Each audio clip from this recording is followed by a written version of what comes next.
नमस्कार, स्वागत है आपका। मैं हूं प्रियंका और आप देख रहे हैं कर्मभूमि टीवी। चलिए बढ़ते हैं आज की कुछ अहम खबरों की ओर। कोटद्वार में वन विभाग के राजश्री नेशनल पार्क और लैंसडाउन वन प्रभाग के कार्यरत आउटसोर्स कर्मचारियों ने मांग को लेकर विधानसभा अध्यक्ष ऋतु खंडूरी भूषण को ज्ञापन सौंपा है। ज्ञापन में आउटसोर्स कर्मियों ने कहा कि पूर्व मुख्यमंत्री रमेश पोखरियाल निशंक ने उन्हें 3 साल तक दैनिक वेतन भोगी कर्मचारी के रूप में रखने और 6 साल बाद सबको नियमित करने की घोषणा की थी, लेकिन अभी तक उनका नियमितीकरण नहीं हो पाया है। उन्होंने कहा कि 8 साल की सेवा के बाद भी ना तो उनको समय पर वेतन भुगतान किया जा रहा है और ना ही उनका ईपीएफ और ईएसआई जमा किया जा रहा है। इससे कर्मचारी अपने भविष्य को लेकर चिंतित है। उन्होंने कहा कि पिछले 7 से 8 माह में उन्हें पारिश्रमिक भी समय पर नहीं मिला है, जिससे उनके परिवारों को आर्थिक संकट से जूझना पड़ रहा है। जहरीखाल ब्लॉक के करीब 10 गांवों में दूरसंचार सेवाएं खस्ताहाल होने से ग्रामीण परेशान है। नेटवर्क के अभाव में ग्रामीण जहां अपने नाते रिश्तेदारों का हालचाल नहीं पूछ पा रहे, तो वहीं प्रशासनिक कार्य भी प्रभावित हो रहे हैं। ग्रामीणों का आरोप है कि घंगरीखाल में लगे मोबाइल टावर की रेंज कम होने के कारण उन्हें दिक्कतों का सामना करना पड़ रहा है। घंगरीखाल की ग्राम प्रधान दुर्गा देवी ने बताया कि क्षेत्र में मोबाइल टावर की दिक्कतें अक्सर बनी हुई है।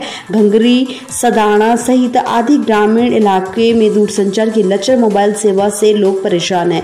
उन्होंने कहा कि घंगरीखाल में बीएसएनएल का मोबाइल टावर लगा है, लेकिन टावर 100 पीस बनकर रह गया है। नेटवर्क अक्सर गायब हो रहता है। ग्रामीण कई सालों से इसकी रेंज क्षमता बढ़ाने की मांग करते आ रहे हैं, लेकिन बीएसएनएल अधिकारी मौन साधे हुए हैं।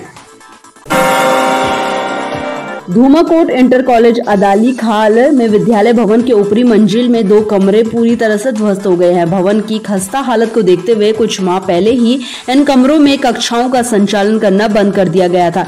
विद्यालय के प्रधानाचार्य आशीष देव पांडे ने बताया कि विद्यालय भवन के ऊपरी मंजिल में करीब 20 वर्ष पहले 4 कमरे बने थे। पिछले कुछ समय से चारों कमरे जर्जर हालत में थे। इन कक्षाओं की खस्ता हालत को देखते हुए 4 महीने पहले ही कक्षाएं लगाना बंद कर दिया गया था। विगत दिनों हुई भारी बारिश के चलते लेंटर पर दरारें पड़ने के बाद बृहस्पतिवार रात को 2 कमरे ध्वस्त हो गए।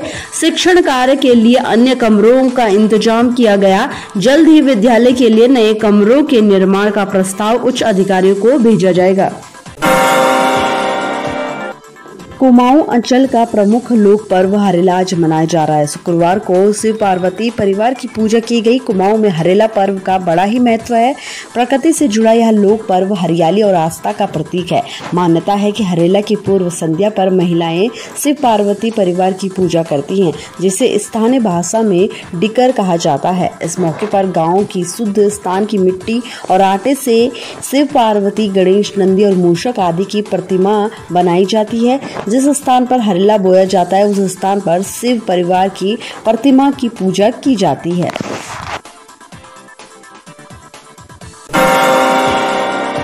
दो दिन पहले हुई राज्य परिवहन प्राधिकरण की बैठक के बाद शुक्रवार को परिवहन मुख्यालय ने सभी तरह के वाहनों के किराए में नई दरें जारी कर दी है। उत्तराखंड में 2 साल के इंतजार के बाद शुक्रवार को सभी तरह के यात्री वाहनों और माल भाड़ा वाहनों का किराया बढ़ा दिया गया है। यात्री वाहनों के किराए में जहां 15 से 27% तक बढ़ोतरी हुई है, वहीं माल भाड़े में करीब 38% की बढ़ोतरी की गई है।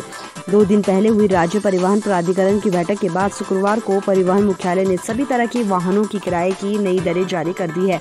वहीं इस मामले पर परिवहन आयुक्त अरविंद सिंह हांकी ने बताया कि बस और टैक्सियों के किराए में करीब 22%, चारधाम यात्रा पर संचालित होने वाली बसों के किराए में करीब 27%, ऑटो व तिपहिया वाहनों के किराए में 15 से 18% बढ़ोतरी की गई है।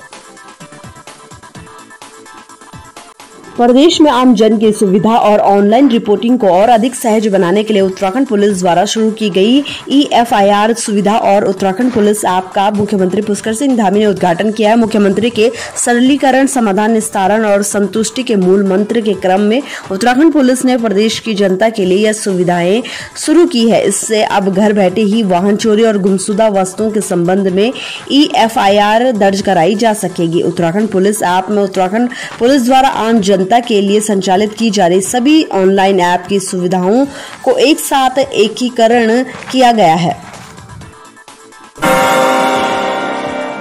श्रीनगर में राजकीय मेडिकल कॉलेज के बेस अस्पताल में एक अविवाहिता अपने नवजात को अस्पताल की एक कर्मचारी को देकर चली गई। नवजात की NICU में मौत हो गई। हैरत की बात है कि अस्पताल की स्त्री रोग एवं प्रसूति विभाग ने प्रसूता को डिलीवरी के 2 घंटे के अंदर ही छुट्टी भी दे दी, जबकि नियमानुसार 48 घंटे तक जच्चा बच्चा डॉक्टरों की निगरानी में रहते हैं। वार्ड से तत्काल छुट्टी और नवजात के किसी अन्य के पास मौजूद होने की घटना को संदिग्ध देखते हुए अस्पताल प्रशासन ने जच्चा बच्चा से संबंधित रिकॉर्ड को सील कर दिया है। वहीं कॉलेज प्रशासन के मुताबिक इस मामले में जांच कमेटी बैठाकर तहकीकात की जाएगी। राजधानी दिल्ली शुक्रवार को लूट की वारदात से थर्रा उठी। यह मामला साउथ ईस्ट जिले के लाजपत नगर फ्लाईओवर का है। यहां पर ऑटो में सवार 2 युवकों के आंखों में मिर्ची झोंक कर बाइक से आए 2 बदमाशों ने उनसे 50 लाख रुपए से भरा बैग छीन ले गए।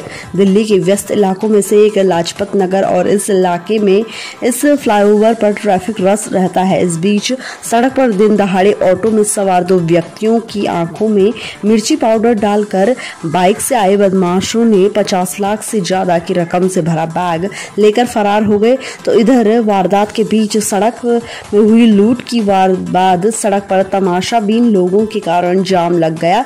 वारदात की जानकारी मिलने पर PCR, स्थानीय पुलिस, फॉरेंसिक टीम के साथ DCP ईशा पांडे मौके पर पहुंची। हर छोटी बड़ी खबर के लिए आप देखते रहिए कर्मभूमि TV। मुझे दीजिए इजाजत। नमस्कार।